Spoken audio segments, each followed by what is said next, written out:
UW Superior community is composed of 41% non-traditional students and 6% military-connected students, making up almost half of our student body. There are numerous differences between the non-traditional and the military-connected students compared to the traditional students that sometimes may be overlooked. We want to address some of these different circumstances to help you better understand how we can best serve our students. Listen to the stories these UW Superior students shared about their lives. Hear about their ever-changing roles as student, parent, spouse, employee, and soldier. Learn about their challenges and motivations towards being a successful student.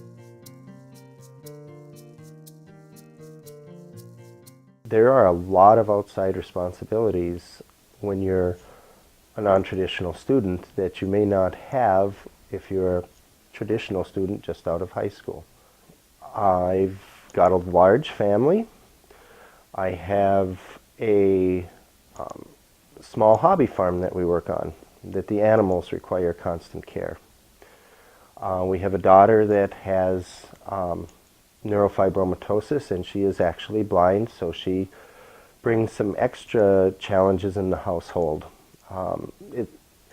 Things that people don't necessarily see or realize kind of underlie underneath the surface of, your everyday, day-to-day lives. Well, I am a mother of 5.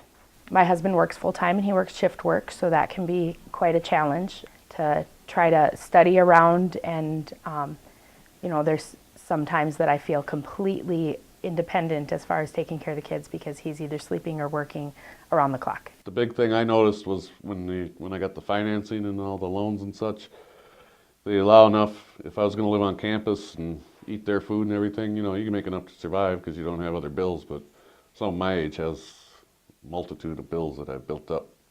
Well, I have a mortgage, I have a son. My son, he's 17, so he's a little more self-sufficient than, say, if I had a toddler, but I missed the final class of last semester because he had a doctor's appointment, and it's just the way it was. He had a doctor's appointment and I had to take him. So, if something comes up like that, then that's what I got to do. I mean, he's my first responsibility, so always has been. Some things that a lot of people don't think about is when you live off campus, you have your car, commuting.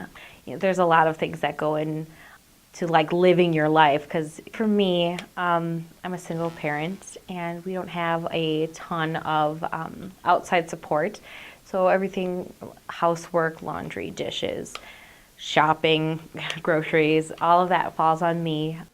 Being a non-traditional student, you're older, you typically have more outside responsibilities that you have to deal with. It's not like you get done with classes and you can go to the dorm rooms and study or chill in the cafeteria.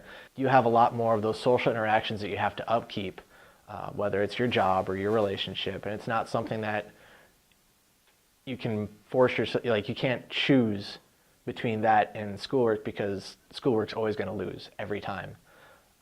An example of when that definitely impacts the most, though, is for me as a continually drilling guardsman.